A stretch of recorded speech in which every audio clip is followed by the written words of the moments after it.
Hello, ladies and gentlemen. This is Alex and my co-host Rich here on Championship on the Line podcast. And today we got a very special guest here today. He is the owner of the prestigious West Coast Wrestling Company. And speaking of West Coast Wrestling Company, they got an event coming out on Saturday, June 19 at the Whale House in Hemet, California. Doors open at 5:30. Event begins at 6 p.m. Tickets are available now on Eventbrite. And you also can pick them up at the venue, and it's going to be an exciting event. And today we got the owner, Adam Ginsberg, ladies and gentlemen. Thank you so much, Adam, for joining us. Thank you, guys. I appreciate the opportunity to talk wrestling. Oh, no, it's an honor to have you on, and we love talking about wrestling. So today, you're having a big event on June 19, as you guys are calling it. Nobody does it better, and talk about this event. Tell us a little bit, about the matches and everything going on. And why did you call it Nobody Does It Better? Well, this is going to come across as braggadocious or egotistical, but it's really how I feel. Like, you look at the roster, you look at the production, you look at the company, you look at me, like, nobody can put on a live event like me. Nobody has the talent. Like, nobody does it better. It's really self-explanatory. Just like the last show, like none other. I believe every athlete that went through that curtain was not comparable to anybody. So I try to name the shows after, I make a statement, if you will, on the. I don't just pull things out of thin air. Everything we do has a meaning. And I say we as there's a mouse in my pocket, but it's all me. Mm-hmm. And also, Rich and I got the privilege to be at your last event, like none other. And it was a great event. Like, one thing I get it, you have it's like a family event. Like, everyone could be there, like adults. Even it's good for kids. It's good for everyone, and especially, the wrestlers you brought. You brought guys like SoCal Crazy was in that card, Brandon Gatson, Gino Rivera, all these guys. And to be the first show since the pandemic, how did it feel to come back with fans? How was that for you? You can't describe it. It's an indescribable feeling. I don't think anybody ever thought there'd be a day where there wasn't fans. But there was, and they've adapted with either screens in the arena or however. It was meaningful on so many levels just to be the first live event back in over a year. Not just pro wrestling, but just live event, and being able to have that claim is really awesome. And I know the guys worked extra hard that night because they were giving the fans everything they had, because the fans have been waiting, chomping at the bit. Oh, absolutely. I mean, I remember Rich and I were so excited to go because we're like, finally, there's a wrestling show, especially with the pandemic. And it was a great show. You brought so many great wrestlers, and all the matches were, awesome, especially the main event too, SoCal Crazy. Just a great event. And now I want to talk about Nobody Does It Better. Looking at this card, looking at these matches, all of them could steal the show. I mean, all these matches are so great, and I want to talk about the event real quick. Let's start with the first match. Your thoughts? You have Brandon Gatson versus Ric Ellis. Okay, well, Ric Ellis and I go back to 2007. I don't know if you guys saw the promo I uploaded on my social. Being in the car, leaving a meeting, and I addressed this Ric Ellis situation. I don't know if anyone's followed what's going on, but his manager is making things, I think, more complicated for Ellis. They're dodging Brandon Gatson, bottom line. Ellis and I go back so long that he's like a brother to me, but at the same time, I don't know what the language is on here, but sometimes he could be a real prick. And that's just, he'll tell you himself. He's the great ring announcer Benjamin Thomas once said he's almost got the best and the worst of Benoit and the Dynamite Kid, because he's on wrestling level and just as a person, not the negatives of those guys, but just the presence. He's a different animal, and he dodged out of the show last time. There's no other way to say it. He no-showed, and it's not the first time that he's done that to me. So he recently just put out a video before we started and said the only way he's coming back to wrestle Brandon Gatson on June 19th is if it's a West Coast heavyweight championship match. And the belt behind me, the belt has been it's been in abeyance. Famous B was the last champion, and he hasn't defended it. We haven't had shows. We need to bring the title back. Ric Ellis found a loophole. And that match now, the main event on June 19th, nobody does it better. It's going to be Ric Ellis versus Brandon Gatson for the West Coast Heavyweight Championship. Ooh. Wow. That's awesome. Oh, man. That is a beautiful belt. That is a beautiful belt. So champions include Davey Richards, Devin Sparks, Chris Evans, Ric Ellis. I don't know if we want to say this, but Joey Ryan was a former champion. It's not a belt that, is just held by mid-card guys. These are all top-level athletes. And keeping in the tradition of top-level athletes, how can I deny Ric Ellis? At the end of the day, people want to see it. We're going to give it to him. So Ellis, you have your answer. Matches for the title. Good luck to you, because you're going to need it. Oh, man, you heard it first. Broke the news. So June 19th. Wow. West Coast Heavyweight. Who's it going to be? And I guarantee there must be a winner. There's not going to be any DQs. There's not going to be any shenanigans. There will be a winner. I will personally guarantee that. I hope it's not Ric Ellis, because I don't want to have to him I have to. Or AJ Wright, who's more of a pain. But the only way to know is to find out by being there live. Absolutely. So everyone listening there, go buy your tickets right now. It's a match you're not going to want to miss, especially Ric Ellis. And you're giving him a tough test. You're giving him Brandon Gatson, who's a veteran for a long time. It's a tough test for Ric Ellis. Who wasn't blown away by Brandon Gatson on May 8th? Oh, no. Who wasn't blown away? If you guys follow him on he's at it. He knows that he has a small window of time to really get in there. Brandon Gatson, to me, 10 years ago, should have been signed. Absolutely, yes. Yeah, I totally agree. Ric Ellis, 10 years ago, should have been signed. Yeah. What happened? Everybody has their personal story, but I'll tell you this: the West Coast Wrestling Company, the land of redemption, if you will. Oh yeah. So here we go. Oh yeah, it's so exciting because, like you said, these guys should have been signed. I remember Rich and I were little kids. We used to go a lot to the EWF shows, and Brandon Gatson was the heavyweight champion. He's the guy. And he was the guy, and everyone, used to talk about, he's going to be the next one to be signed. So for him, now him and Ric Ellis have this similar story, and it just works out perfectly, and they're going to fight for the title, so it's awesome. And if you guys were at the last show, which you were, who's AJ Wright? Why did Eric Cross get involved?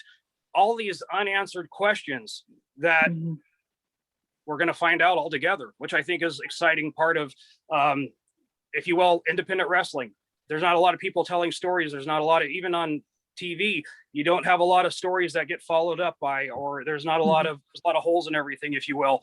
I'm very big on storytelling, and I hope everybody's in for the ride, because we're gutting for September, our 13-year anniversary show, where everything is going to pay off. It's going to be the big show. So, we're on the road, ladies and gentlemen.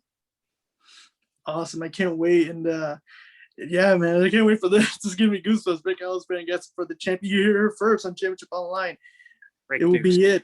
June 19, Ric Ellis, Brandon Gatson for the West Coast Wrestling Company Heavyweight Championship. For that belt right there. The most beautiful, I'm not Vince, for the most beautiful belt, I believe, besides the Winged Eagle and Intercontinental title, the most beautiful championship in all of professional wrestling. My opinion. Oh, but absolutely. I totally agree. It's a beautiful belt. I'm biased. But awesome, man. I can't wait. And also there's other matches I can't wait. There's another one between the next match, SoCal Crazy versus Journey Fatu. The Fatu family is synonymous with pro wrestling. You can't talk about pro wrestling without talking about the Anawai family, the Fatus. We have the youngest Fatu, a part of the West Coast Wrestling Company. And to me, that's huge. because Journey's relatively newer in the business. And here's his opportunity to break out and to show what exactly he's made of.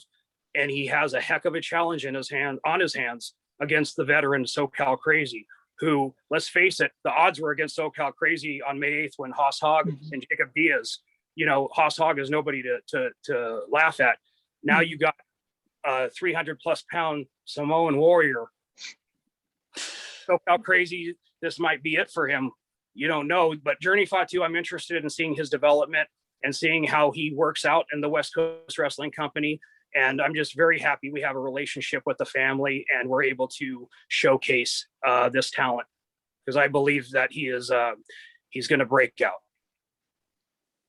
Oh, absolutely. Totally agree. And especially, and this is, and correct me if I'm wrong, this is his debut in West Coast Wrestling Company, and you're giving him a tough test on SoCal Crazy.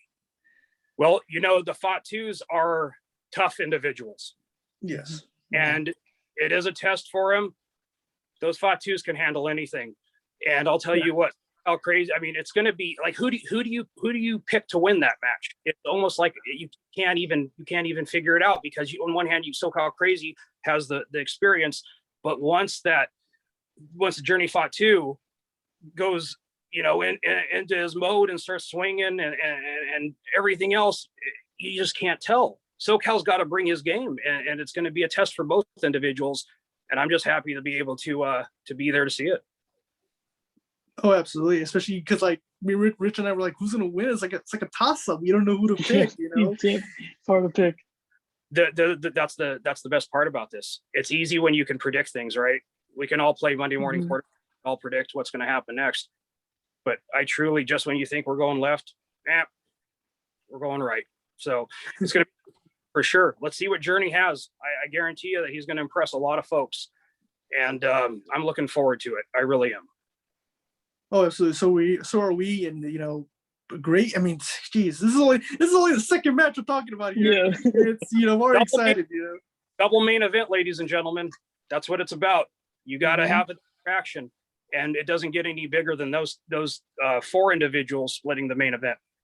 Oh, absolutely. So excited. SoCal Crazy versus Journey Fatu. And then with the next match, you have, Eric Cross versus Vintage Dragon. Okay, let's give a little history. Vintage Dragon is a guy who's been around for a long time, but he's never broken out. Mm-hmm. He's every bit of talent that it takes to make it in this business. He just needs that moment. And Eric Cross, same thing. I've known Eric Cross when he used to call himself Doom. And that's not a rib. He used to call himself Doom.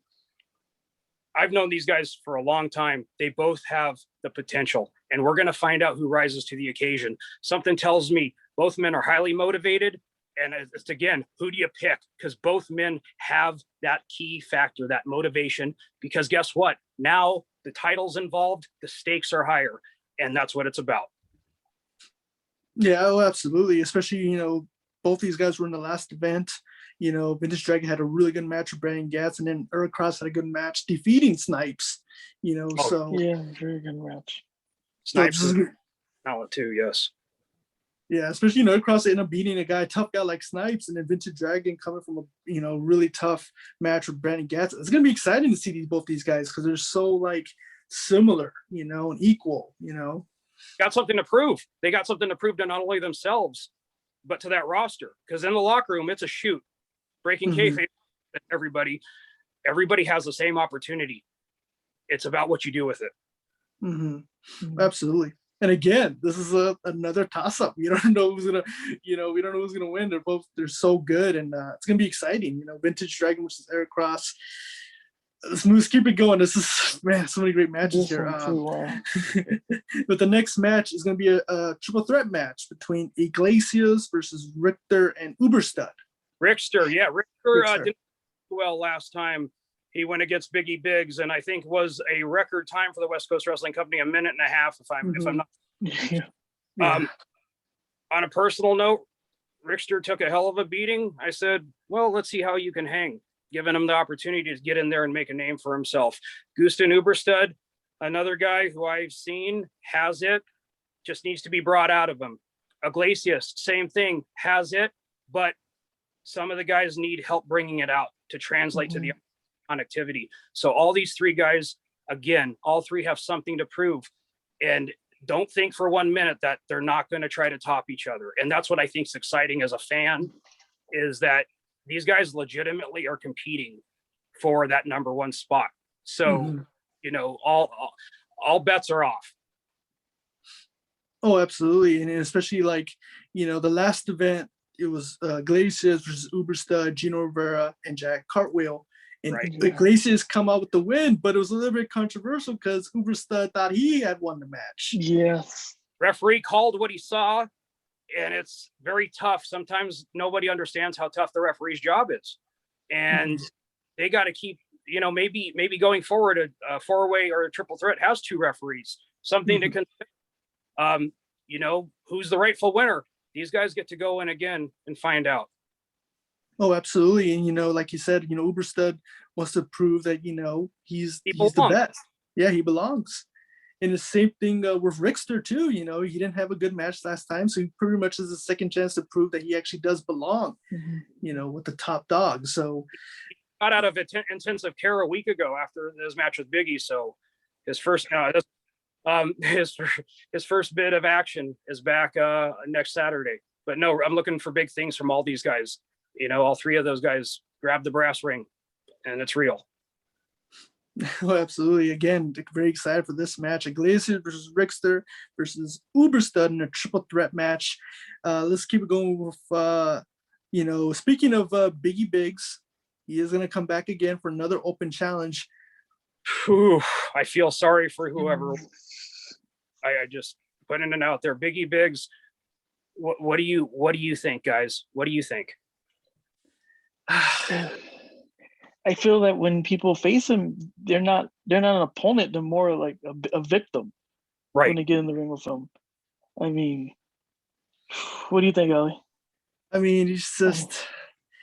I mean, I wouldn't want to face him. I mean, I'm scared of him. You know, he's a big guy who has a lot of power. He's very strong. You know, we know what he did against Rickster. You know, whoever does sign that contract to face him, I mean, man, just props to him, because it's gonna be a big challenge. He's you know, Biggie Biggs is no one to mess with, and I'm excited. Who are you gonna bring, man? Who are you gonna bring for this open challenge? Well, okay, spill a little bit of the tea here. He beat one person last time. Do you think he can beat two at one time? Ooh. Oh. Hey, everybody has their, you know, meets their match at some point. I think we can throw anything in front of Biggie Biggs and he'll proverbially destroy it. You know, it's going to be interesting to see now that there are stakes involved with the belt. Biggie Biggs, like, it's just this, you can't stop a man. Biggie Biggs, a real life, does this for his family, because when you win in wrestling, when you win matches, you make more money. And he told me that. He goes, I am not here to lose matches. To me, winning is a bigger paycheck. And I'll tell you what, he keeps on what he's doing, the man might retire early. Oh yeah, especially, you know, with such easy work, you know, like it's like 1.5 minute match against Rickster. You're right. They're victims essentially against him. You know, but if you're looking at it, I don't know how we are on the show, if everything is how kayfabe is, but if you look at storytelling, it's the build of a big man. You know, any big history, how are they built? How is the story told with them? What can you do to make that person as successful on a creative and a professional level? And that's what it's about. Absolutely. And, you know, especially, you know, if he is able to get past the person you're bringing, if you get past and get the win, I'm excited what's next for him. You know, if he get a win over these guys, can we see him in the title picture in the future? The only person that could answer that is Biggie Biggs. Yeah. Like, honestly, guys, the opportunity's there for everybody. On a sidebar, I asked the guys, promote yourselves, put yourselves out there, you know, get out. Like, Gino is the prime example of somebody that does it better. He the price. of admission just because of what he does for your company. He puts your company over. He does more work than anybody, and it's just getting people to look. That's what he's doing. So essentially, the field is wide open here for anybody. Biggie Biggs is going to go as far as Biggie Biggs is going to go, and that's up to him. At the end of the day, I hope that gives some insight. I'm not trying to beat around the bush, giving you guys the truth here. Oh, absolutely. No, we appreciate it. And I'm excited. I'm excited who you're going to bring. It's going to be a really good match. It's actually one of the matches I'm actually really interested in seeing, because again, we're saying that, a lot of guys that face him are victims, and how could you describe it any other way? Right. Yeah, that's the truth. Because Alex and I were talking, if you sign this deal and you face, Biggs, either you're smart or you're stupid, because if you defeat him, you jump the line and you're really close for the shot. Yeah. You're right there beating him. But if you lose, there's a lot of consequences. It's a 50-50 chance. And a lot of pain. There's a good chance you're going to be eating soup for over a month. So you want to take that. Eventually, Biggie Biggs will meet his match. Will it be on June 19th or will it be some other time? We're all going to find out together. That's what makes this so exciting. Oh, absolutely. Again, Biggie Biggs' open challenge. We'll see what's in store, for him. And I'm excited for this one. And also, another match, I'm also excited. You got Rudy Luna and Cordova taking on Team High Risk, which is a match I'm very excited for. Tell us about this match. Okay, going into the weeds here, I'll give you guys some shoot stuff. Rudy and Cordova, they had a very emotional match made for Pops Luna. Mm-hmm. And both of those guys have a rich, obviously Rudy's a son, but Cordova has a rich history. But a little odd, people don't know Stephen Andrews and Simon Lotto were also trained by Pops. So the influence is there in all four men. Rudy Luna, to me, the best possible situation I can put him in is with Cordova, because together I feel they're going to be stronger as a unit. They're representing something more powerful than a lot of teams represent. That's legacy, hence their name, the old guard. That could be taken a lot of ways, but for Simon and Steven, this is their opportunity to make an impact in the West Coast Wrestling Company by going against these two veterans, because I think there's probably, probably 45 years between Cordova and Rudy Luna in experience. And I may be undercutting it, but there's a lot of experience there. So is experience going to be the key to the victory, or is it going to be the high risk action from Simon and Steven? That is a match that, again, you can't pick. You look at Rudy and Cordova and you're like, well, they're bigger, they're meaner. That's not always the case. Mm-hmm. It takes us 3 seconds, and everything changes. No, absolutely. And especially like you were saying, the last event, Luna and Cordova had such a great match, and it was an emotional match, because after their match, they hugged, and every wrestler came out, to support them. And it was a really amazing thing to see, and it was awesome and very emotional. And they went to war. And then after that, you just see them hugging with great sportsmanship. And it was just really amazing to see. And now you're having them teaming up, which is going to be interesting to see what they can do. When Cordova said in his promo, I don't know if you guys saw it, what they did to each other, imagine what they're going to do to other people. Mm-hmm. That's me everything that I need to know, and everybody else, is that these two guys are going to be the irresistible force. Oh, absolutely. And also, you're giving them, it's not an easy task when you're facing Team High Risk, and right. They just debuted for AEW Dark too. So they're getting out there, they're getting out, they're getting noticed. So they have something to prove. And again, all four guys have something to prove. Rudy has to prove he still belongs. Mm-hmm. Cordova, same thing. Everybody has stakes on this show.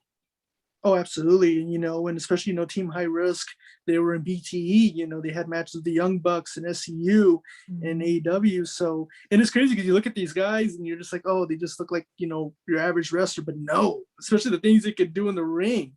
There's things I haven't even seen before, I love it when you look at a person and they blow your mind, as far as oh, I'm not expecting much, but boy, when that bell rings, that's what I love about this whole thing is don't ever judge a book by its cover because you never know. Oh, absolutely.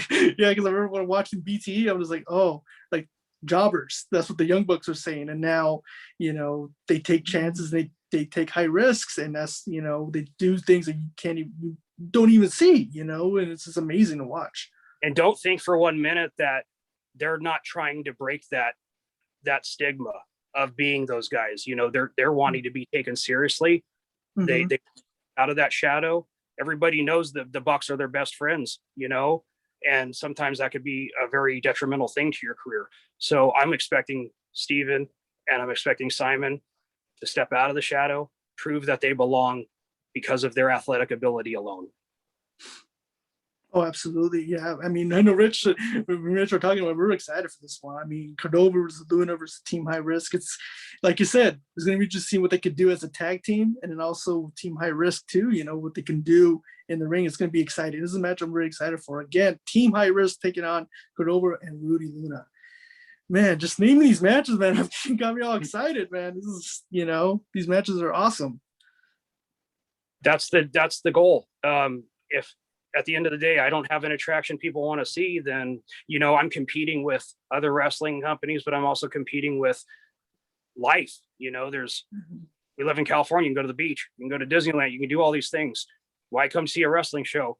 This isn't a wrestling show, ladies and gentlemen. This is an experience, a live event experience. And I don't want to use that term like none other loosely. That's the tagline of the company, because, from the minute you walk in to the minute you get in your car to go home, I want the total fan experience. That's what I'm gunning for. Mm-hmm. Oh, absolutely. And especially, when Rich and I came, we got such a great experience, and all the matches delivered, and again, and that was just the first show back since the pandemic. Imagine now with the second event, I'm excited. We've ran since 2008, period of time off from 2012 to 2020. But we have a history. We're not just up and comers. This is the second chapter for the West Coast Wrestling Company. And I don't know if a lot of people are aware of that, but yes, our history dates to 2008. And to be perfectly honest with you, everything that we've done from the beginning has been significant. And so just to be able to do this again, given the opportunity, is for me deal, because I have something to prove too. If all these guys want to prove they're the best, I got to prove that I'm creatively the best on my toes. Oh, absolutely. And just talking about this event, man, like I said, I get goosebumps, man. I'm excited for this. Again, West Coast Wrestling Company presents Nobody Does It Better, which tickets are still available on Eventbrite, and you also could get them at the venue, correct? Yes, sir. We're indoors this time, and so awesome. We're able to we need to push the fact that this is a family friendly event. Mm-hmm. The thing is, I don't like going to a wrestling show and seeing a lot of non-wrestling things. To me, the art of pro wrestling is the presentation. You present it seriously. I believe that the comedy has a place in wrestling, but there's too much and too many places. And, it's my job, it's my responsibility to try to restore on my part as much of that old school wrestling, not sit in a chin lock for 15 minutes, but present characters that are relatable, because I think we can all look on even TV wrestling and go, we can't invest in anybody because we don't know them. And hard for us to get into it. And I'm hoping to change that with the stars that we feature at the West Coast Wrestling Company. Oh, absolutely. And, again, you get experience, and you're bringing in the best wrestlers in every card you have. And again, nobody does it better. I'm excited for it. June 19th on Saturday. Bring in your family, guys. You guys, listeners out there, bring your family, bring your kids, bring everyone. It's an experience you're not going to want to miss. And again, West Coast Wrestling Company, nobody does it better on June 19th. And, also, wanted to talk about, to explain to us your wrestling journey. How did you get into wrestling?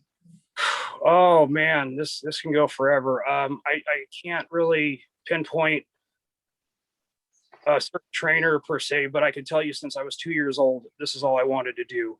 My dad, I remember walking into a room too. He had WWF on, and I immediately, that was it. I was hooked. Big John Studd was bleeding from the forehead. They were doing a promo, and I just, so I set out. I didn't have a plan B. Went through school going, okay, I'm going to be a pro wrestler, be a pro wrestler. And I've been lucky. I've been very lucky, right place at the right time. And I can't really say it's one person that is responsible for it.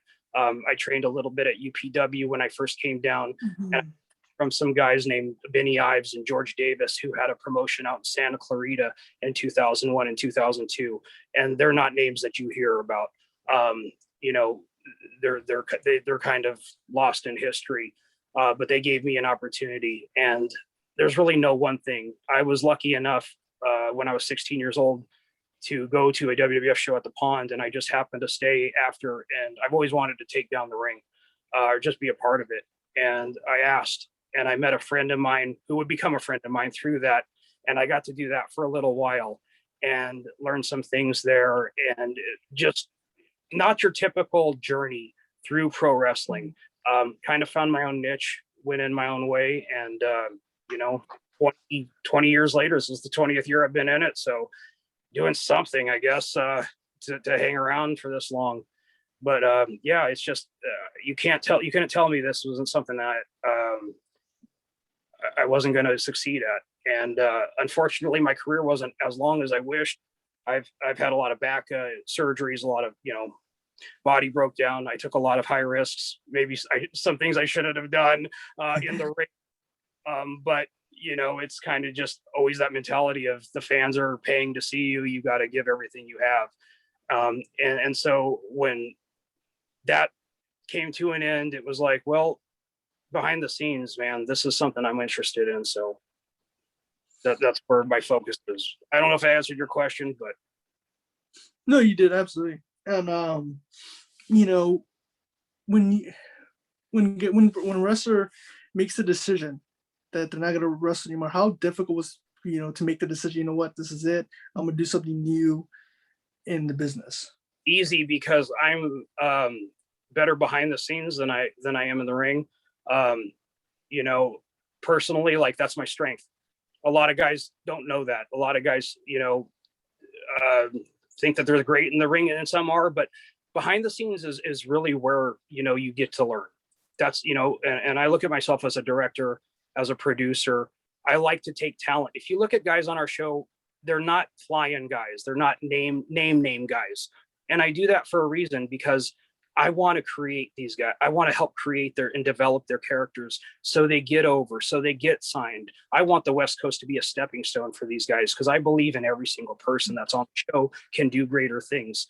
So, that's my answer is that I feel I'm stronger. My strength is outside, behind the curtain, outside the ring. But I'll let you guys know this. If Ric Ellis continues to keep pissing me off and provoking me, we had a last man standing match in 2009, which I highly recommend everybody look on the YouTube channel called the Wrestling Company, my YouTube for the West Coast. Everybody look at this 2009 match between Ellis and I. And you can see that we have a long storied history, and I don't know what it is, but he's that thorn in my side. So never say never. But yeah, the itch is always there. So maybe I'm revealing too much, but for me, it's I always feel like I can go out there and still do it. But for me, I'm better behind the scenes. That's my strength. I'm gonna get better results when I produce and direct than I would be out there wrestling. Listen, I'll be honest with you, like, I'm never going to be talked about in the Wrestling Observer under a 5-star match. And I'm cool with that. But you know what? I'm going to be talked about because I put on the best shows that there are. Oh, absolutely. Totally. Absolutely agree. And, in talking about, and I'll be honest, when Rich and I first, that's my opinion. When Rich and I first met you, I'm gonna be honest, you're in great shape, and I actually thought you were an actual wrestler. Like, I thought wasn't always the case. I've been doing DDP for 8 months, DDP yoga, that is, for 8 months. Obviously I have a lot of things going on health wise. For me, I've lost 65 pounds. And my mindset is I want to be in better shape than a lot of the guys, because you have to, when you run something, you have to set an example. You have to set the bar. You can't look like your next door neighbor. You can't look like the fan that's coming to watch you. You have to take your conditioning and your physical appearance seriously. I don't think a lot of guys do. And if that hurts people's feelings, that's the truth. So I can't set an example if I walk around looking like, a slob, and that's the truth. So it's like, it's time to step up, and not only for my health, for my longevity, but, it's all about evolving, and I want to be in the best possible shape I can, because you just never know what's going to happen. Well, absolutely, that's true, and you're in great shape. Like I said, I thought you were gonna be I thought you were gonna wrestle that day. I was like, oh, I think he's gonna wrestle, because I was like, oh man. You want to talk about who's in great shape? Look at Brandon Gatson. I mean, oh yeah, yes, yeah. I mean, the guy is oh man, he's him and I are. It's not a competition between him and I, but it's like my wife brought up last night. She's like, you two are some of the best looking guys going around, and you don't even wrestle. It's like, but it's important for me to. I can't ask anybody of anything if I'm not doing it myself, right? I can't ask somebody, hey, work on your appearance if mine's not, right? Like that's how you run things. You have to be able to ask things of your performers that you do yourself, and I firmly believe in that. Mm-hmm. Oh, absolutely. I work very hard at it, and I appreciate the recognition. Well, it shows, and especially with Gatson too, because we've been watching for years, and then when we saw him, at the last event, I mean, I'm like, man, he got in great shape. He got big, I'm like, man. He's motivated. He knows that now's the time. Now is the time. Because like I said, when you get to a certain point, and Brandon's been doing this since '99, get to a certain point where that window closes and the bump card starts getting towards maxed out. And if you don't do something with it now, you're going to look back and go, what if? I'm not a big person on what if. I'm always, no, don't do that. You can't look at things like that. You got to do it now. And my hat's off to him. I'm very proud of him, because he's taking everything so seriously, and really is main event quality. I mean, I'm blown at what he has been able to do with his body, and he's done it with determination and heart and soul. Oh yeah, well said. Yeah, absolutely. Especially good. Especially with the video, because we follow him on Instagram, and the videos he's posting, his workouts. I mean, he goes hard. He that's his motto, is like, you can't half-ass this thing. You got to go all the way. And when somebody's pushing themselves like that, you want to reward them. You want to come up with something creatively that benefits them, because Brandon Gatson, I'm a huge fan of. I'm one of the people that, and I'm going to put this out there, by the end of the year, Brandon Gatson should be signed somewhere. And I'm not giving information. I don't know anything, but my belief is that his continued success, him posting what he's posting, somebody somewhere is going to see that and want that. And he deserves it. He deserves it a lot more than a lot of people. And I know that's going to happen for him. I'm putting it out there. I told him, I said, hey buddy, that's, I'm putting it out there, positive stuff, cause let's just face it. He's too good. He's too good to not be seen by the world. And I know that he knows that, and he's out to shoot for the stars. Absolutely. Yeah. Like Rich and I say, we've been watching for such a long time, and we were kids, Yeah. I think Alex and I were 11 and 14, and now we're like in our mid to end 20s, and he looks in great shape. He's just getting better by age. You guys are making me feel old. I mean, I'm 39, and I feel like I'm a senior citizen compared when I'm talking to you guys. So. No. Appreciate it. No, just messing. No, I mean, like, especially with like Gatson, he's a guy that you want to root for. He's a guy that, deserves his chance. And, because you see guys like, I remember watching him, like, there were similar guys like TJ Perkins wrestled with him, guys like Ryan Taylor. Same thing with Ryan Taylor, been wrestling such a long time and finally recently just got his chance, with NXT. Yes, and everybody knows that now there's more place to work. There's, I'm a big fan of MLW, Court Bauer's thing. There's so many more places as opposed to, say, when I said Ric Ellis and Brandon Gatson should have been signed 10 years ago, there wasn't the amount of places to go. There WWE and TNA. But now you have more viable companies and they're looking for talent. That's the one thing that you can never you never have enough of when you're running a wrestling company is talented individuals who you don't really have to self-start. They're doing it themselves. They're motivated. You don't have to persuade them to work out or persuade them to do any. It's like those are the guys that really, really need the success and deserve it. Mm-hmm.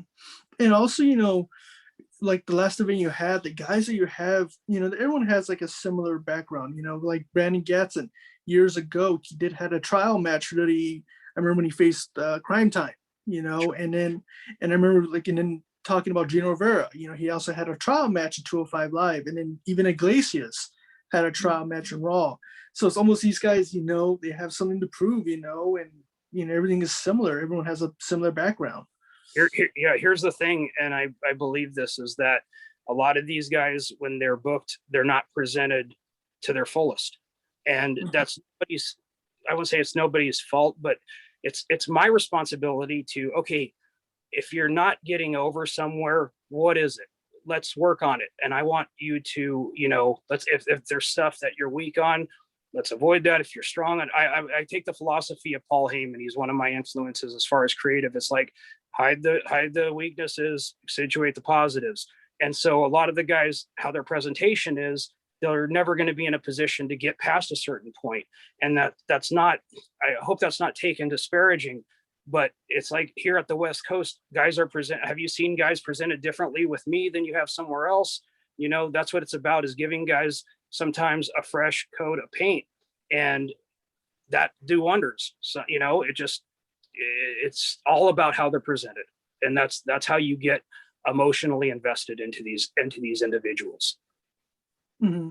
Absolutely. Again, these guys, like I was telling Rich, we're watching guys like Iglesias and Gino and Brian Gatson. All the guys in the roster deserve it. They deserve, the chance to be in, NXT or in WWE or AEW, MLW, whatever it is, whatever company it is, they deserve it. And, when you think about, the product today, especially what WWE's doing AEW, what are your thoughts on it? Oh, it's tough, because I think that if you look at the reality, less people are watching wrestling now than they ever have.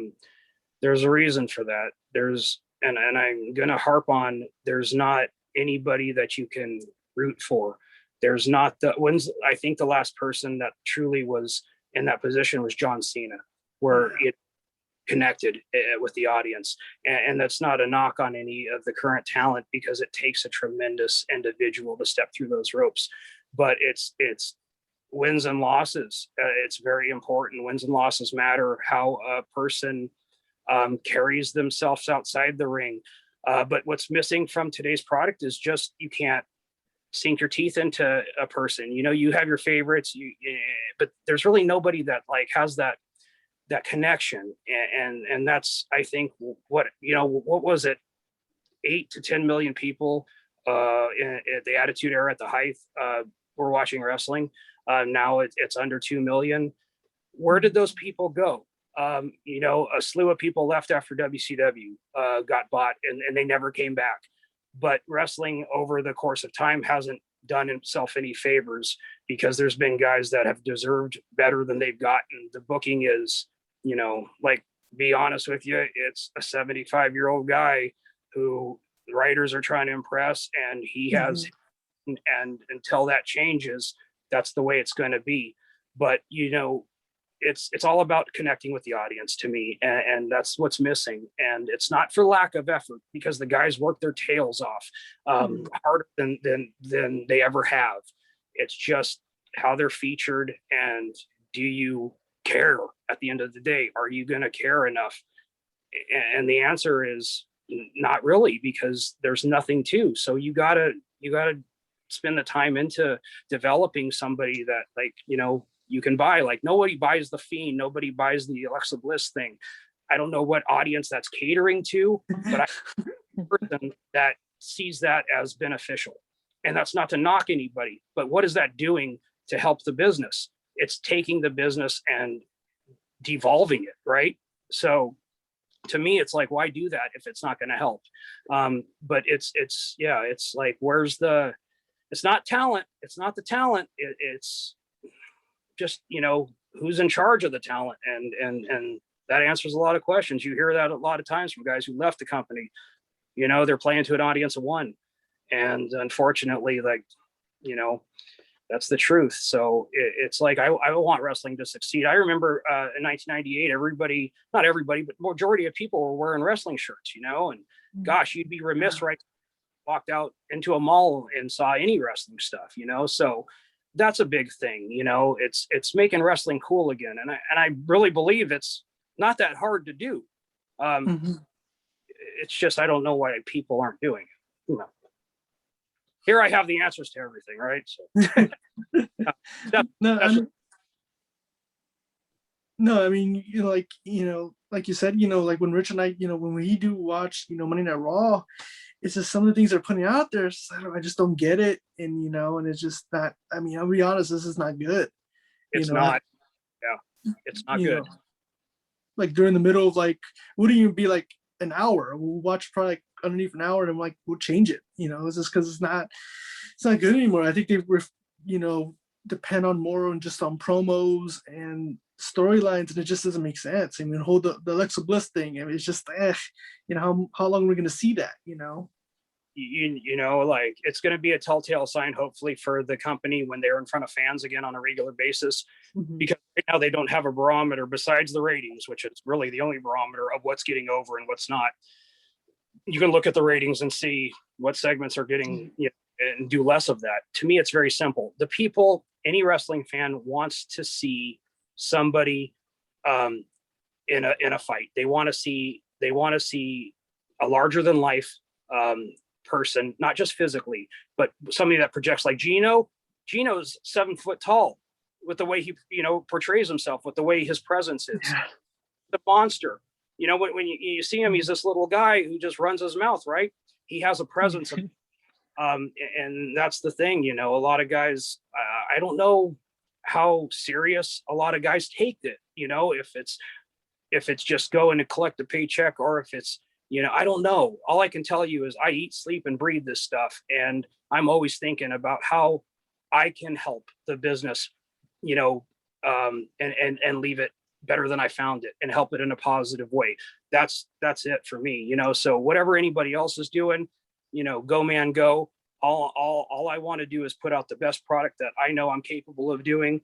And hopefully enough people see it to where, these guys can get to that next level, because everybody, not everybody's going to go there. As not everybody's going to the top. It's only a select few. So you really have to stand out. You've got to do something different. And, I firmly believe, Gino's one of those guys that, is that example. He goes the extra mile.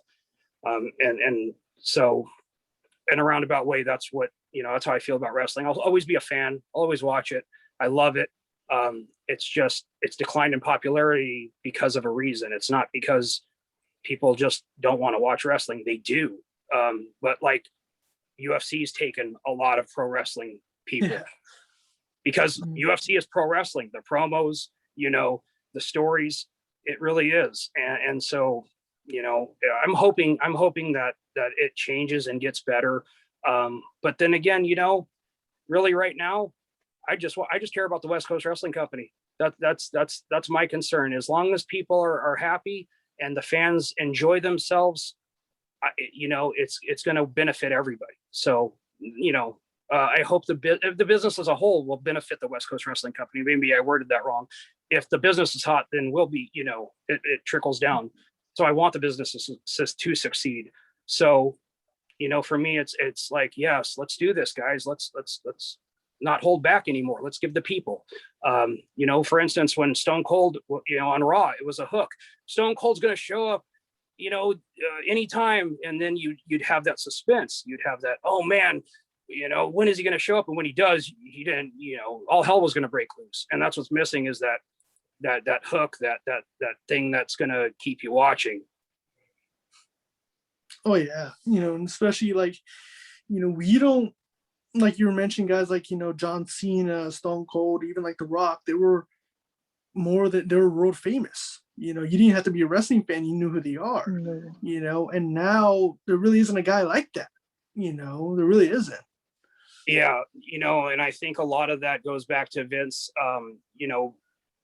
When guys have left in the past, he relied too much on single attractions, marquees, like Austin and Rock. Think about this. When was the last time that they had more than one guy as the main guy? And I mean, with John Cena, it was Rock, Austin, man.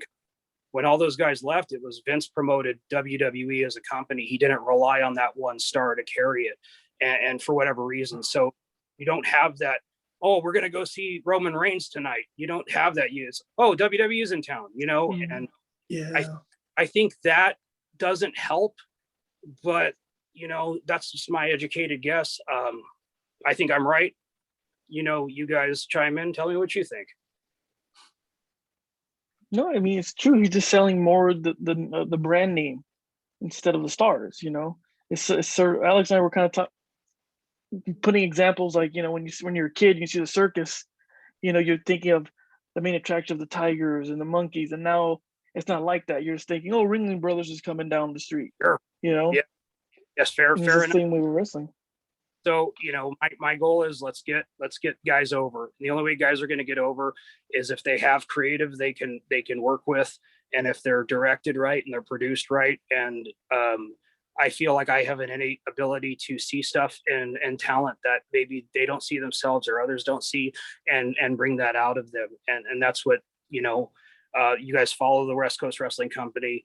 You're going to see in the subsequent months how this whole thing, is going to play out, because you're going to see guys, actually people that care about these guys, because they're relatable, and a lot of things are not done to promote maybe who the person is, what they're about. Sit downs, for instance. I don't know a lot of guys. So the only way to do that is sit them down, turn the camera on, tell me who you are, because your story is probably something that somebody either went through or is going through, and that can help tremendously. So I believe there's a tremendous amount of opportunity out there to the talent, and hopefully some people take my advice and want to do that, because everybody's gone through stuff in their life, and if you talk about it, like, people get to know who you are as an all-around person, because portraying a wrestling character is one thing, but that's part of the job. You got to promote yourself as a business. Every person that puts on tights needs to have the business of themselves and promote their brand. And you don't see a lot of that. And that's why a lot of guys aren't getting over. And if guys were to do that and take the time, I ask all my guys for promos. Not everybody knocks it out of the park, but that's fine, because not everybody's going to. But you'll get to see who these guys are. And you'll get to form your opinion, like, okay, that guy, you can always see something in somebody, okay, that guy's going to be something. Maybe he's not right now, but, stick with them. Or you have guys that are just instant.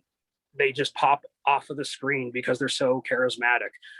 So it's really just finding that right mix of talent, and giving them the best advice you can give them. And hope that, it's like casting a movie. To me, building a football team, if you will, you got to have the lead star, you got to have your quarterback, you got to have that team. And I've never felt better about the locker room that we have at the West Coast Wrestling Company than I do the last show, this show, and going forward. Oh yeah, and and especially like you're saying, when it comes to wrestling, you're building, it's your brand, you're selling yourself. And when it comes down to it, I feel like no one does it better than Gino. You know, Nope. Yeah. when it comes down to merch, or when it comes down to, marketing himself, when you look at his social medias, he's doing promos for every match, and he's always promoting his matches, whatever it is. He's bringing awareness to his brand. Yeah. That's the key. We all have the ability to have that phone that has that video camera on it. We can always promote something. We have free social media. It doesn't take much except just effort. And guys can get over if they just want it bad enough. And that's the hard part. There's not a lot of guys that want it. They expect maybe things are going to be given to them and catered to them, but that's not the reality. I don't know this for a fact, but I don't think Tony Khan or Vince is going to sign somebody that isn't proactive outside of the wrestling ring. You look at like Orange Cassidy, you look at, guys that are over because what they do in the ring, but how they conduct themselves outside too. And I believe that obviously the curtain is pulled back on wrestling. Everything's out there. So you don't have to be such a mystery. I believe, like, let's say Journey fought too. I don't want to really sit down and know a lot because he's a special guy. You don't want to, some guys like that, you want to remain, mistress. And that's part of wrestling. If you found out who the Great Muta was in 1989, and he had the face paint off and told you who he was, he wouldn't be as mysterious, if that makes sense. Mm-hmm. So there's got to be some mysterious and intrigue, but there's a lot of guys that need to go out and promote their brand. And to be honest with you, that's the hard part about doing my job, is finding enough guys that, that want to do that, not just for me, but for themselves. Absolutely. And like I said, all the guys you bring out, especially your shows, you're bringing guys that are veterans that have been in the game a long time, but then you're also bringing guys that are new faces that are barely starting, or guys like, like Jack Hartwheel. He's a rising star in my opinion. Jack Hartwheel, I met at a show a couple of months before we did ours, and I saw dollar signs all over him. He has the look that would get over in Mexico. He's pretty white boy would get over. Plus, hurt that he looks the part too. He's physical. He has a presence about him, and what he does in the ring is very believable. He does a lot of flips and all that stuff, but I'll tell you what, everything that he does, like I said, is believable. He doesn't do things just to do them. Everything he does has a method behind it. And Jack is another guy that, he's not going to be on this show, unfortunately, but he's a guy that I wish nothing but success to, and he's going to get it. It's just a matter of time, because he has the right attitude. And that's a key thing. A lot of these guys you think have been to the bigger companies with the way that they act. And it's really weird, so it's like, no, everybody is really, nobody's really lighting the world on fire. So everybody would benefit by, helping, helping out, getting themselves over, getting where they're working, to be perfectly honest with you. Mm-hmm. And especially, because we had him on the podcast last year, and, especially, he does like the flips and all that, but there's a meme behind it because no one knows, like, his background was like, he was a gymnast, right. So and the flips he was doing and everything, you don't really see, he kind of reminds me of like Neville or Pot. Yes, I can see that comparison. Jack is going to be, barring injury and barring, because when you take the high risks, you have that word risk involved. Stays away from being injured, and he keeps getting good advice. That guy's money. He's just money. Mm-hmm. There's no other way to. Oh, absolutely. I totally agree. And, especially I always told Rich, I'm like, probably this time next year, we're going to see a lot of Jack Hartwheel, because now, he's doing stuff for GCW. He had a match with Jimmy Lloyd, and then he had a match with Tony Deppen. So, and they're all killer matches. So, right. I can't wait for the future for him, because it's just going to go up. Yeah. Then that's a guy that, we all agree. Yeah.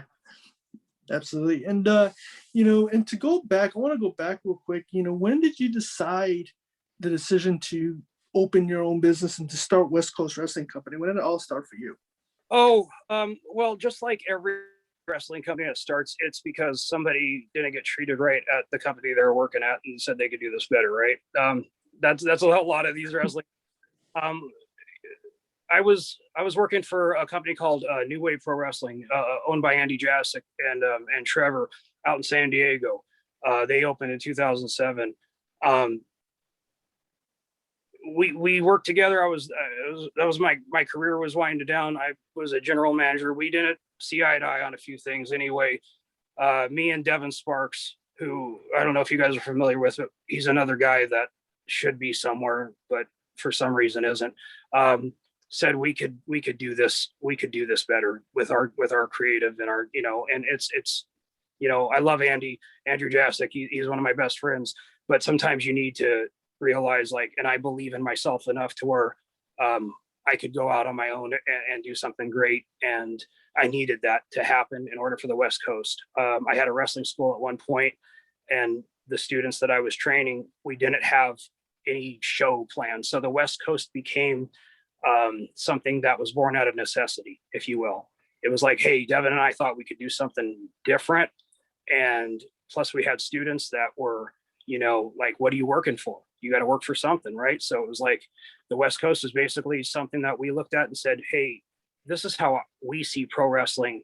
And you either succeed or you fail off of what you think.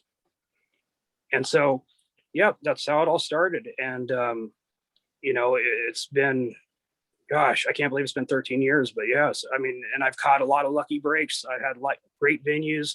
I've had newspaper articles. I've been able to be very lucky doing this. This is a passion. This isn't a job. I don't make money doing this, right? Like, it's not something that I can claim is trying to word this the right way, but it's not the bread and butter, right? Hopefully one day it is, but right now it's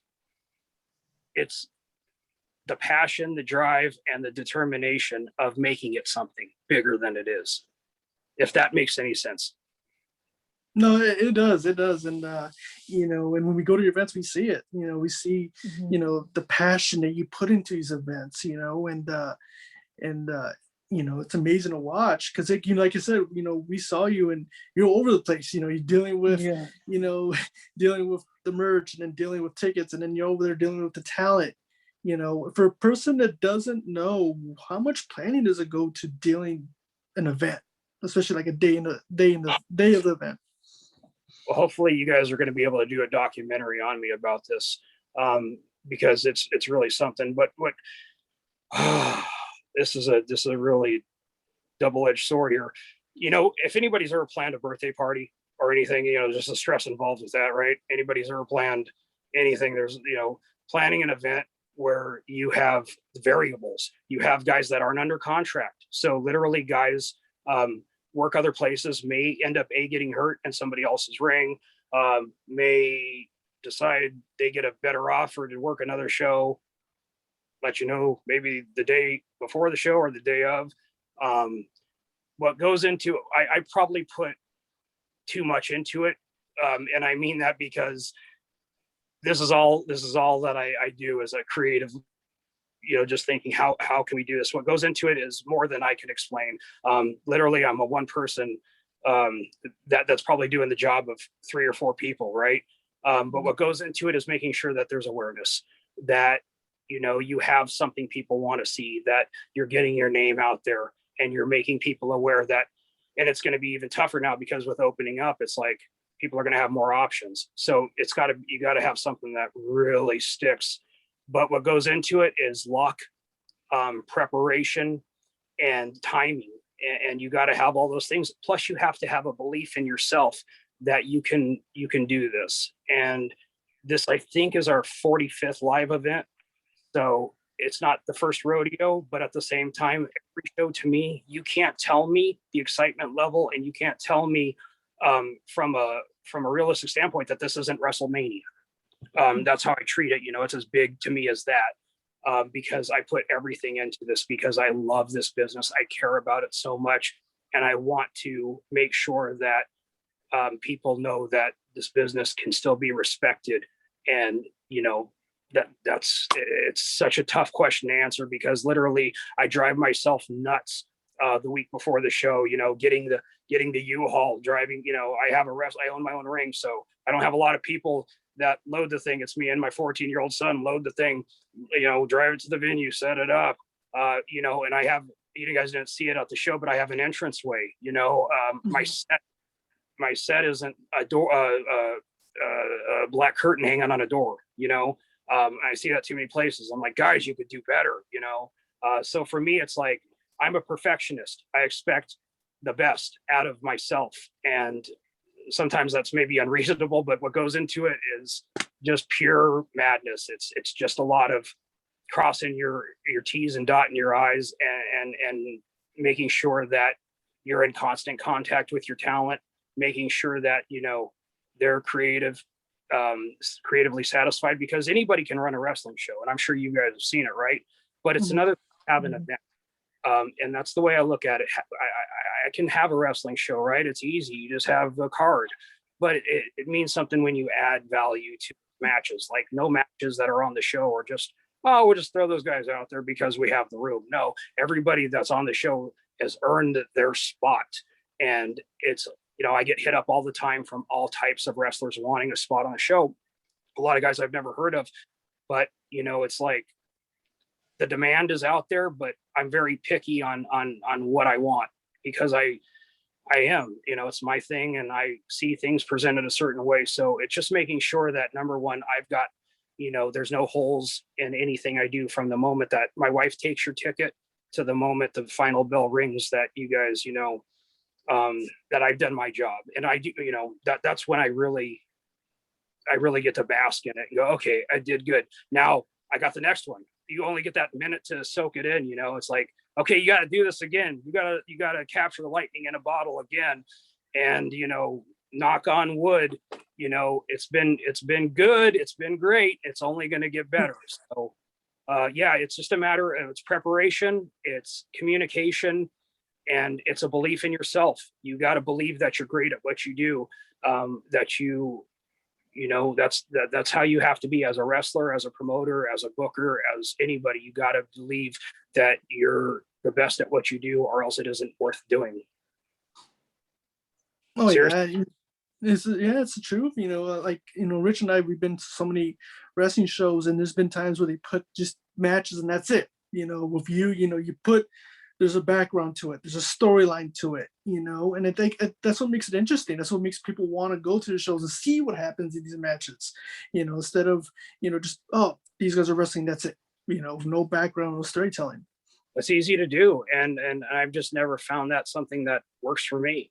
It's like, I literally pour every ounce of my being into everything that I do. Whether it's getting up in the morning and tying my shoes. I know that sounds ridiculous, but I put everything I have into it, because you have to in life. That's how you get the most out of it. That's how you feel satisfied, is by doing the most you can. And believe me, when I was growing up, there wasn't a lot of people that were very supportive of being a wrestler. It was like, oh, that fake stuff, or you're too small, or you can't do this. My parents were very supportive of that. But I had other family members, and that gave me fuel. That gave me like, you know what, I'm going to stick it back in your face. It's like that drive. I treat maybe people think I take myself too seriously, but you have to look at what I'm doing. And there's a lot of bad promotions out there. There's a lot of junk. There's a lot of guys that shouldn't be allowed in the ring. And how do you compete with that? You got to be, like Eric Bischoff said when he was creating Nitro, you got to be either equal than, greater than, or less than. I'm not funded by a bankroll here. I don't have sponsors. I don't have the money that I have is money that I've earned, I've saved. That's why it's so personal to me, because it's not something that I look at for other people's. Like, I don't want other people's money, because if this thing succeeds, it's because of my thing. If it fails, it's because a failure is not an option for me. It's all about succeeding, because I firmly believe that I'm great at what I do. Oh yeah, man. Well said. I mean, I'm sorry. comes across that way, but you have to have confidence.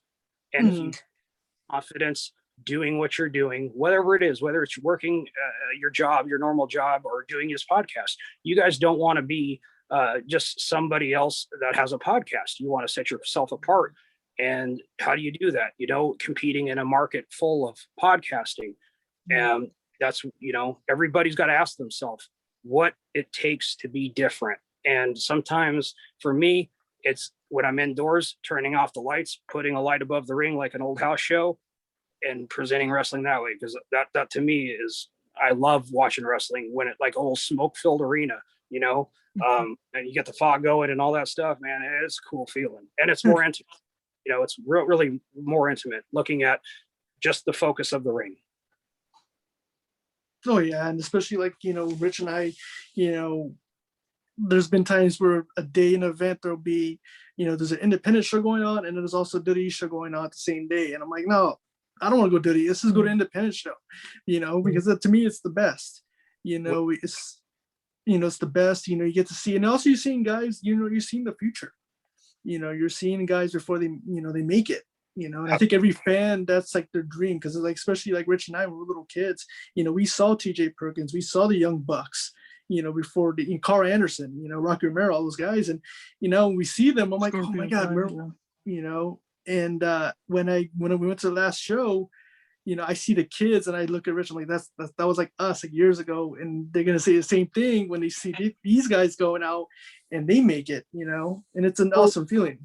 It is too. Also, if you're a kid and, like that might, Brandon Gatson or somebody on the show might inspire that person to want to pursue that, and that is like, there's a lot of kids that, need that something in their life, especially nowadays.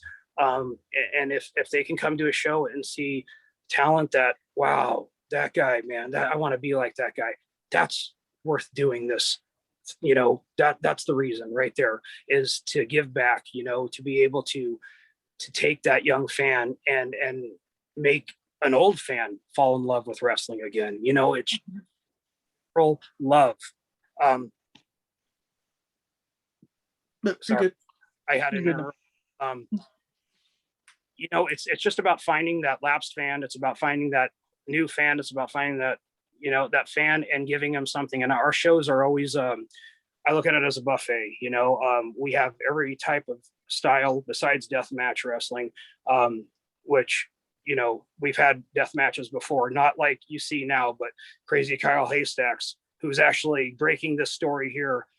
We're doing a West Coast Wrestling Company Hall of Fame in September at our show. And Crazy Kyle Haystacks has been around forever. And he's a guy that, if you look at SoCal wrestling history, has really done something in this business. And he's done the WWF stuff. He's done everything. And a guy like him, isn't often talked about in the mix.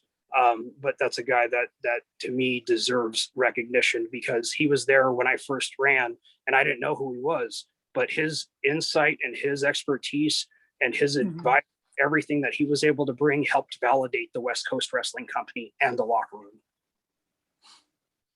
Absolutely. Yeah, totally agree. And it's awesome, man. That's really, I get emotional, but we're hearing your words, and it's amazing what you're doing. It really is. Thank you. I work extremely hard at making something that, like my vision of what wrestling should be. And I'm not always right. I'm not, but a lot of times I feel like I've got something that people want to see, and that's what keeps me going. And I know that just sticking to it, keep going, it's going to pay off, and so it's just staying in there. It's longevity. It's keeping consistency, and keeping people interested, like you guys. I appreciate you being fans and supporting us. We couldn't do these shows without you two, because you guys are the lifeblood of what keeps this going. I can't do a show in front of an empty crowd. It's just, it's not possible. You need fans there. And I appreciate you guys recognizing what I put into it, because you can't put anything less. And that's what separates me from everybody else, to be perfectly straight with you. Of course, yeah, absolutely. We thank you for to being on the podcast, and we need more guys like you, man, because I'm last of a dying breed. The way I look at it is there's a generational gap between me and the other guys, and it's like wrestling is always going to be. You can't go wrong when you stick to a formula that works, and what sticks to what works is. Sorry, I get passionate about this, and I start. No, it's fine. Mm-hmm. You got to give people a reason to want to care about this, because like millions of people that just stopped watching wrestling, and we can't say it's because wrestling was on fire the whole time, right? It hasn't been. So in SoCal, I want to do my part, but of course, I'm not just looking at Southern California. I'm looking at let's get this thing out there in front of everybody, because to me it's like something that should be seen by more people, and that's my honest feeling about it. Of course, yeah. Like I always say, like of course, Rich and I, we're biased, but I always say California wrestling's the best wrestling, in the world. Not true. SoCal wrestling, not so much. NorCal, and shout out to my man Caesar Black. NorCal wrestling, man, different breed of animals up there, man. SoCal's not a hotbed, and a lot of people don't go to SoCal to start their career, and that's the truth, So hopefully we can change that narrative. Really, really trying to change that, and like I said, I'm just trying to do my part in bringing pro wrestling back to people who have lapsed, who have missed it, who miss the stories, who miss just caring about stuff. That's what it's about. Absolutely. Sorry, and ramble, and it's no. That's we love it. No, we love I have had so many times with chairs that my brains are scrambled. It was what separates me from everybody else. I can say this a matter of factly is that nobody has the work ethic and the drive that I have to just keep going at this. And sometimes that's a curse. I don't know when to stop, but also at the same time, I'm out to prove that I belong just like everybody else, right? Mm-hmm. So I can't do that unless I put out the best shows. And that has to be the way that you look at this. I'm not looking to be, second fiddle to anybody. West Coast is the best, and we're on a mission to prove that. Of course, yeah. It shows, the passion, the dedication you put into these shows, and events. It shows, man, and it shows. And really happy, especially all the success you're having right now, especially the last event that you put out was a great show, and can't wait for the next one, man. Nobody does it better. Saturday, June 19th. Yep. I know Rich and I are getting tickets for sure. That's going to be a great card. And, we have the calendar up on our social media for the rest of our season, which ends in September, which is the 13th anniversary. So, like I said, that's what we're aiming for. Every May is shooting towards September. So you guys are a part of the ride, if you will. And man, no one's looking forward to this because there's things that I don't even know yet that I have to figure. Okay, what do people expect is going to happen? How do I make this the best show? What's going to be the first match? We have to, we have to come to that point at some point of laying out the card. And to me, every match is so important. I don't believe just because you're the first match, that's less important than the fourth. Everything on my card, everything on my show, from first to last has a reason of being there. It's never filler. It's all about everybody having a purpose. And that's what I believe in is it's easy, like I said, to run a wrestling show and put all these guys out there. It's another thing to do it with purpose. Well said. And again, man, can't wait, man. Anything you want to say to the fans? Any the message to them? They're listening. Those that came out on May 8th come out again on June 19th. It's going to be Father's Day the next day. This makes a great Father's Day gift. Tickets start $20 for general admission. $35 you get VIP, which is front row seating, which is an autographed 8x10 of every person on the show. And that's, to me, that's the experience. You don't get that a lot of places. You don't get that interaction. But support local wrestling. It doesn't have to be the West Coast. There's SoCal Pro out here. There's EWF. There's so many great places. Just support wrestling, because wrestling as a whole, if you look at it right now, all of the talent that were big names are all signed. So right now the field of independent wrestling is a wide open. The canvas is blank. So it's like stars need to be made, and they need to be made fast, because there's that void. So like I said, I'm doing my part. Hopefully you can join us on June 19th, because it is going to be, I can put it over as the greatest thing in the world. You guys said what you said. You have to experience it for yourself. And that's my words to you. Follow us on social media. Look at our YouTube page, The Wrestling Company. Look at some old West Coast stuff. We've had Davey Richards. We had Eddie Edwards come. Eddie Edwards came out with the Ring of Honor Heavyweight Championship to face Devin Sparks. Didn't ask him. He did it on his own, which I thought was super. We have a rich history, and we're looking to just keep that momentum going and getting guys out there that otherwise wouldn't be out there. So can't do it without fans as great as you guys. I can't do it without the support of my family, my wife, who is so supportive. I cannot tell you guys how supportive she is for me chasing my dream. I'm just some crazy half Jewish kid from Carson City, Nevada, that wanted to be in the wrestling business, and here I am. Awesome, man. Well, again, thank you so much. It was an honor to have you on. And again, you guys do not want to miss this experience. Please go check out West Coast Wrestling Company on Saturday, June 19th. Nobody does it better. And there's no acronym that's not the WCWC. It's the West Coast Wrestling Company. And I feel like that's how I want you to say it. Like when a wrestler's talking, it's not for the, I don't like that. I wanted to have a name that you have to say. It's something silly, but that's, I don't want to be known as an abbreviated thing. So yes, continue on. I'm sorry about that. Oh, you're good. Good. Ribbon. But again, you guys don't want to miss it, Saturday, June 19th. And also, again, you're not going to want to miss this Ric Ellis versus Brandon Gatson for the heavyweight championship. As a match you're not going to want to miss. Ric Ellis is a West Coast heavyweight champion himself. Is it lightning going to strike twice? One has to wonder. He has Eric Cross and AJ Wright. Brandon Gatson doesn't have too many friends. Is the odds going to be stacked in his favor? Man, you just can't tell. And the only way to find out for sure is being there. Absolutely. Again, go buy your tickets right now on Eventbrite, and I'll go buy them right now on Eventbrite, and also you can go pick them up at the venue again Saturday, June 19th. Nobody does it better. Ric Ellis and Brandon Gatson for the championship, and also Journey Fatu versus So-Called Crazy. A match you're not going to want to miss either. All those matches you're not going to want to miss. Every match is going to be fireworks.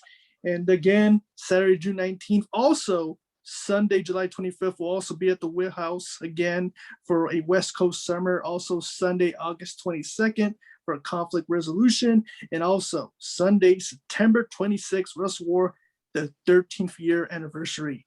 Again, you're not going to want to miss. And all these events are at the Wheelhouse in Hemet, California. So definitely not going to want to miss that. Again, buy your tickets for Saturday, June 19th. It's an event you're not going to want to miss. Thank you guys for having me. I appreciate you more than you could ever know. Oh, thank you, man. Honor to have you on. And again, anytime, guys. Thank you so much. And also for the listeners out there, thank you so much for watching. And we'll see you guys next time on Championship on the Line podcast. Thank you guys for watching. On the Line podcast.